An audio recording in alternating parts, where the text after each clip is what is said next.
ఆ తర్వాత రెండవ పర్యాయం డాక్టర్ సి నారాయణ రెడ్డి గారు, మూడవ పర్యాయం మన దివంగతులైనటువంటి రావూరి భరద్వాజ గారు.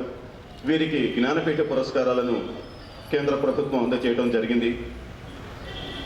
తెలంగాణ రాష్ట్ర ప్రభుత్వం ప్రజాకవి కాళోజీ శత జయంతి వేడుకలను తెలంగాణలో అత్యంత వైభవంగా నిర్వహించలు చేపట్టింది 3 ఎకరాల సువిశాలమైనటువంటి ప్రదేశంలో. అలాగే కొన్ని విషాదకరమైనటువంటి పరిస్థితుల మూలంగా మనం 9 రోజుల్లో డిక్టేట్ చేశారు దాన్ని.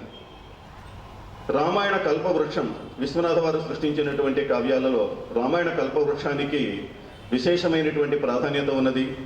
ఆ కావ్య రచనకు గాను వారికి జ్ఞానపీఠ అవార్డు విశ్వనాథ సత్యనారాయణ గారి 120వ జయంతి వేడుకల్ని మేము ఒంగోలులో జరపాలనుకుంటున్నాం.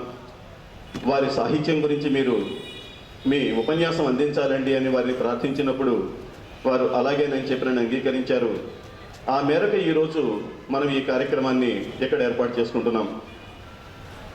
అలాగే చీరాల నుండి భాగ్య కృష్ణమూర్తి గారు, కొత్తపల్లి వెంకటేశ్వర్లు గారు, అలాగే శంభుప్రసాద్ గారు పెద్దలందరూ కూడా ఈ కార్యక్రమంలో పాల్గొనడానికి విచ్చేశారు. అద్దంకి నుంచి జో చంద్రమౌళి గారు, ఇలాంటి మహనీయులందరూ కూడా ఈరోజు ఈ కార్యక్రమంలో పాల్గొనేందుకు విచ్చేశారు. అలాగే స్వాతి గ్రానైట్స్ అధినేత శ్రీ గూడ రామ్మోహన్ గారు వారు కూడా విచ్చేశారు. వారికి కూడా సాధారణంగా స్వాగతం పలుకుతూ ఉన్నాం.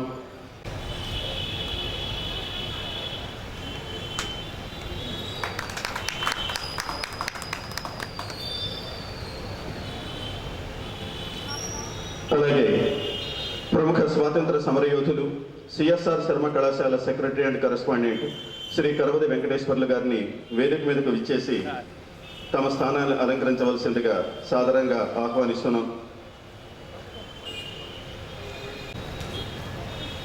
చుండూరు వెంకట శ్రీనివాసులు గారు కరవది వెంకటేశ్వర్లు గారిని పూలమాలతో సత్కరించవలసిందిగా కోరుతున్నాం.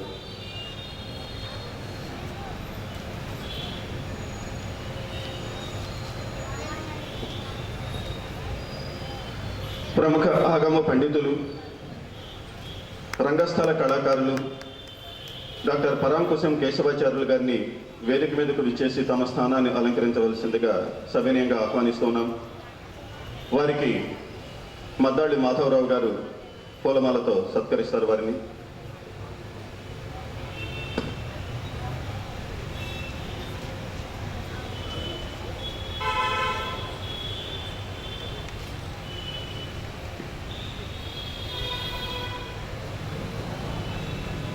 అలాగే ఒంగోలులో ప్రముఖ దాతగా వితరణశీలిగా పేరొందినటువంటి శ్రీ గూడ వెంకటేశ్వర్లు గారి పేరు మనందరికీ కూడా సుపరిచితం. వారు కొద్ది కాలం క్రితం పరమపదించారు. వారి ఔన్నత్యంతో కూడినటువంటి విశిష్ట సంప్రదాయ మార్గాన్ని వారి కుమారులు గూడ రామ్మోహన్ గారు చక్కగా అనుసరిస్తూ సాహిత్య పోషకులుగా, కళా పోషకులుగా వారు పేరు ప్రఖ్యాతులు పొందుతూ ఉన్నారు. వారిని కూడా వేదిక మీదకు విచ్చేసి తమ స్థానాన్ని అలంకరించవలసిందిగా సవినయంగా ఆహ్వానిస్తూ ఉన్నాం.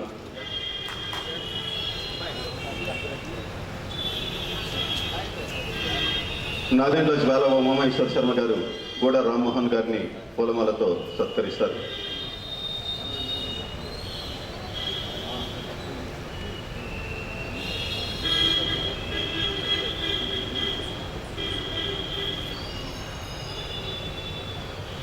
అలాగే మరికొంతమంది పెద్దల్ని మనం ఆహ్వానించుకొని ఉన్నాం. వారు వచ్చిన తర్వాత మనం వేదిక మీదకి పిలుచుకుందాం. అలాగే అద్దంకి నుంచి విచ్చేసినటువంటి విద్వాన్ జ్యోతి చంద్రమౌళి గారు. ఇంకా మనం వెంటనే కార్యక్రమాన్ని ప్రారంభించుకుంటున్నాం. ముందుగా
ఎడిటర్స్ అండ్ జర్నలిస్ట్ అసోసియేషన్ జిల్లా అధ్యక్షులు శ్రీ పల్నాటి నాగేశ్వరరావు గారిని వేదిక మీదకి చేయవలసిందిగా సాదరంగా ఆహ్వానిస్తున్నాం.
అమ్మహాదేవి వాగ్దేవి వినుతింతు.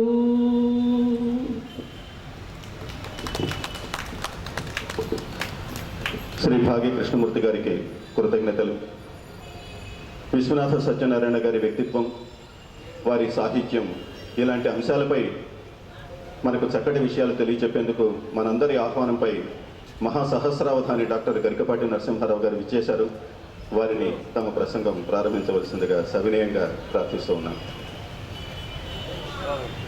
ఊపుచుంటివిపుడో జననీ పసిపాపనౌదున ఊయలలోపుచుంటివిపుడో జననీ పసిపాపనౌదున ఈ యమలోకవాసమున ఇట్టి క్షణములు లేకయున్న ఏ గాయములెట్లు మానునిక ఊయలలోపుచుంటివిపుడో జననీ పసిపాపనౌదున ఈ యమలోకవాసమున ఇట్టి క్షణములు లేకయున్న ఏ గాయములెట్లు మానునిక కమ్మని దృష్టి పదమ్ములోన కమ్మని దృష్టి పదమ్ములోన ప్రేమాయత చందనాగముల అమ్మ కమ్మని దృష్టి పదమ్ములోన ప్రేమాయత చందనాగముల హాయిగా ఊయలలోపుమమ్మరో ఊయలలోపుచుంటివిపుడో జననీ పసిపాపనౌదునా.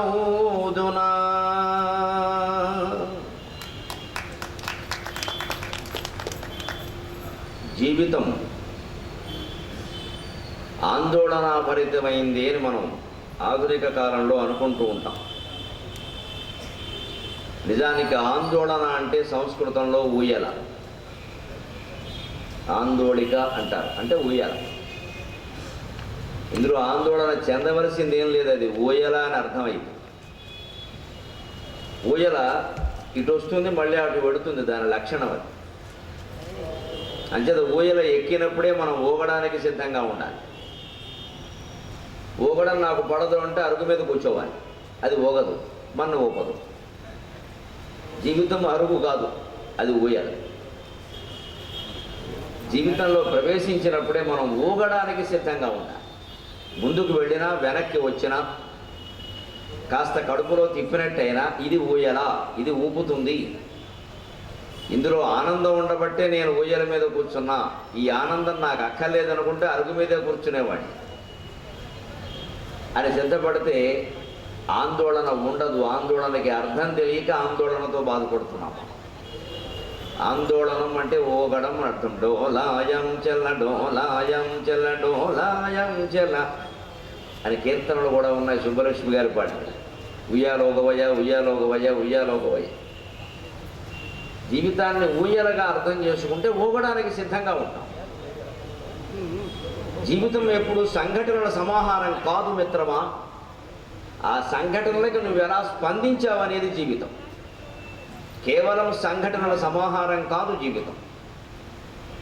ఆ సంఘటనలకి మన స్పందన జీవితం. కొందరు దేనికి స్పందించిన వారు ఉంటారు. వారు మహాయోగులైనా కావచ్చు, పిచ్చివాళ్ళైనా కావచ్చు. వారి జీవితం వారిది. మనం అనుకున్నట్టుగా వారు స్పందించరు. జీవితం ఎప్పుడు సుఖదుఖాల సమాహారం, సంఘటనల సమాహారం అనుకోవడం పొరపాటు. అది దేని సమాహారమైనా మనం ఎలా స్పందిస్తున్నాం అనేది ప్రధానం. ఎంత సుఖమైనా మన హృదయం స్పందించకపోతే అది సుఖం కాదు. ఎంత దుఃఖమైనా మన హృదయం స్పందించకపోతే తట్టుకోగలిగితే అది దుఃఖమూ కాదు. ఈ విషయం వేదం ద్వారా తెలియదు, శాస్త్రం ద్వారా తెలియదు, పురాణాల ద్వారా అసలే తెలియదు. కేవలం కావ్యం ద్వారా తెలుస్తుంది, కవిత్వం ద్వారా తెలుస్తుంది. అటువంటి కవులలో, అటువంటి కావ్యాలు మనకు అందించిన వారిలో మహానుభావుడు మన ముందు వేళ చిత్రపటం రూపంలో ఉన్నటువంటి కవి సమ్రాట్, తెలుగు జాతికి తొలి జ్ఞానపీఠ పురస్కార ప్రదాత శ్రీ విశ్వనాథ సత్యనారాయణ గారు. ఆయన అందించినటువంటి ఆత్మవిశ్వాసం, ఆయన అందించినటువంటి ఒక పరమాత్మ విశ్వాసం ప్రాతిపదికగా ఈవేళ మనం మాట్లాడుకుంటాం. కేవలం విశ్వనాథ కవిత్వంలో ఉండే కథా వస్తువుల గురించో ఆయన భావజాలం గురించో మాత్రమే కాదు. ఆయన భావజాలాన్ని ఆయా కావ్యాలలో ఆయన స్పృశించినటువంటి కథా వస్తువులని, వాటిని రసమయంగా ఆయన నిర్వహించిన విధానాన్ని కనీసం ఒక 7-8 కావ్యాలు ఆధారంగా మాట్లాడుకుంటాం మనం. నిద్రాణం బగు తెలుగు నిద్రాణం బగు జాతి మేలుకొలుపన్, నిద్రాణం బగు జాతి మేలుకొలుపన్ నిర్నిద్రయోగ స్థితిన్, నిద్రాణం బగు జాతి మేలుకొలుపన్ నిర్నిద్రయోగ స్థితిన్, భద్రగుణ సంపద్ విశ్వనాథుండు హేమాద్రిన్మోలిన శోభనాద్రి కొడుకు, హేమాద్రిన్మోలిన శోభనాద్రి కొడుకు. ఈ ఆంధ్రత్వమొప్పే పార, ఈ ఆంధ్రత్వమే పార, శ్రీమద్రామాయణ కల్పవృక్షమిడగా, శ్రీమద్రామాయణ కల్పవృక్షమిడగా మహాపుణ్యమూలంబునన్.